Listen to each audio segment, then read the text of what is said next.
چاند کو ہاتھ لگا آئے ہیں اہل ہمت،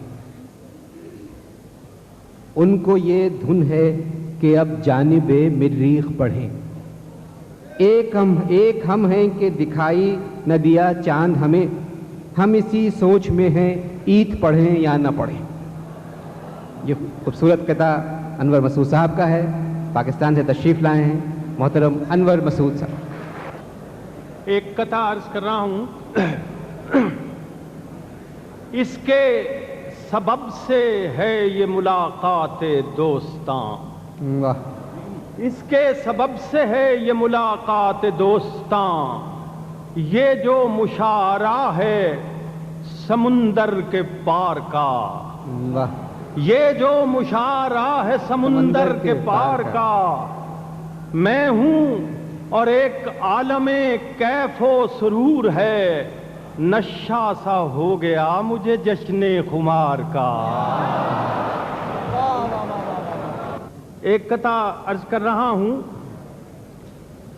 کہ گزرا ہوں اس گلی سے تو پھر یاد آ گیا، گزرا ہوں اس گلی سے تو پھر یاد آ گیا، اس کا وہ التفات عجب التفات تھا، اور رنگین ہو گیا تھا بہت ہی معاملہ، پھینکا جب اس نے پھول تو گملہ بھی ساتھ تھا۔ ایک قطعہ اور عرض ہے کہ ایک تزمینیہ قطعہ ہے کہ لطف نظارہ ہے اے دوست اسی کے دم سے، لطف نظارہ ہے اے دوست اسی کے دم سے، یہ نہ ہو پاس تو پھر رونق کے دنیا کیا ہے، تیری آنکھیں بھی کہاں مجھ کو دکھائی دیتی، میری عینک کے سوا دنیا میں رکھا کیا۔ ایک معزز خاتون ہیں اور ایک معزز مرد سے گفتگو کر رہی ہیں، اور وہ کہتی ہیں لوگ تو رہتے ہیں ہر لمحے ٹوہ میں ایسی باتوں کی، لوگ تو رہتے ہیں ہر لمحے ٹوہ میں ایسی باتوں کی، پیار محبت کے ہیں دشمن دل کے ایسے کالے ہیں، دیکھیے کچھ محتاط ہی رہیے اس جاسوس زمانے سے، میں بھی بچوں والی ہوں اور آپ بھی بچوں۔ ایک قطعہ ہے کہ قبضہ دلا دیا مجھے میرے مکان کا، قبضہ دلا دیا مجھے میرے مکان، قبضہ دلا دیا مجھے میرے مکان کا، میرے جو تھے وکیل عدیم النظیر ہیں، اور فیس ان کی پوچھتے ہو تو اب اس مکان میں خود حضرت وکیل رہائش پر۔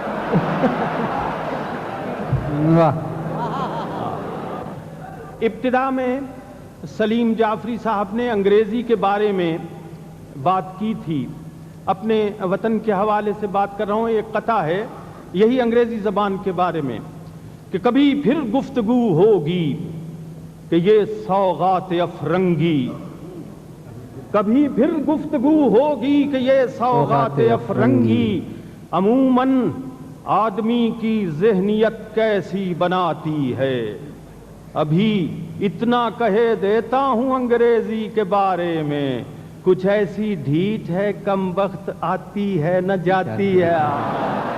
ایک قطعہ ہے، عنوان ہے ڈیپ فریزر۔ ڈیپ فریزر، دفعتاً انور خیال آیا ہے آج اس مرغ کا، دفعتاً انور خیال آیا ہے آج اس مرغ کا، شوربہ پینے کے بعد اور بوٹیاں کھانے کے بعد، دفعتاً انور خیال آیا ہے آج اس مرغ کا، شوربہ پینے کے بعد اور بوٹیاں کھانے کے بعد، اللہ اللہ ایک برقی سرد خانے کے طفیل، اس نے کتنی عمر پائی ذبح ہو جانے کے بعد۔ بیدی صاحب ایک غزل، اردو کی غزل پیش کر رہا ہوں جی۔ بجٹ کا ایک فرمائش ہے قطعے کے بارے میں، بجٹ 1989 کا بجٹ جو تھا وہ خسارے کا بہرحال وہ تو اکثر ہوتا ہے. تو اس کے بارے میں ایک آیہ کریمہ سے استفادہ کیا ہے قرآن مجید کی کہ قسم ہے گزرتے ہوئے وقت کی، قسم ہے گزرتے ہوئے وقت کی کہ انسان بے شک خسارے میں ہے، کہ انسان بے شک خسارے میں ہے. یہ ارشاد باری مجھے یوں لگا ہمارے بجٹ ہی کے بارے میں ہے.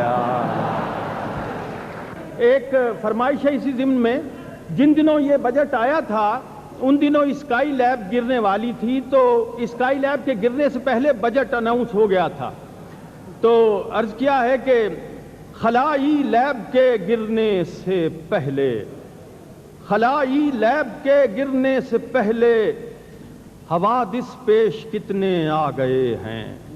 اچانک ایک بجٹ آ کر گرا ہے، کروڑوں لوگ نیچے آ گئے. بس جی غزل کے چند شعر سنا کی اجازت چاہتا ہوں.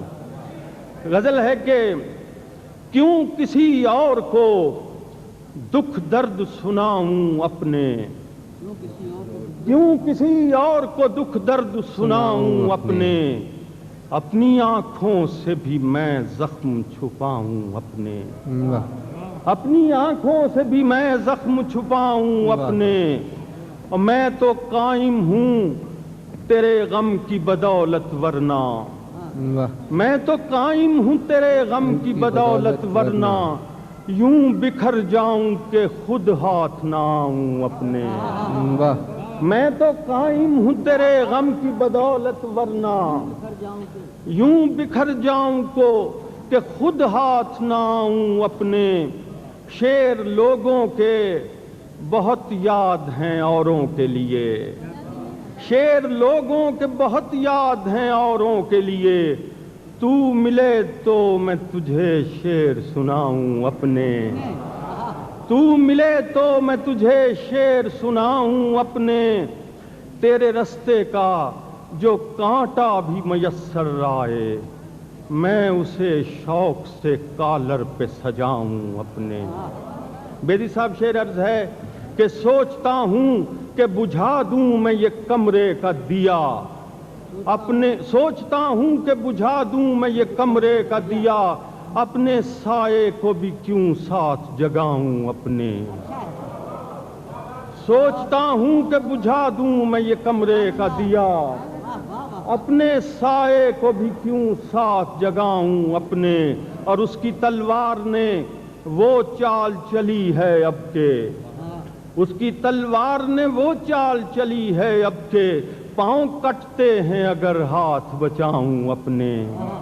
اس کی تلوار نے وہ چال چلی ہے اب کے، پاؤں کٹتے ہیں اگر ہاتھ بچاؤں اپنے.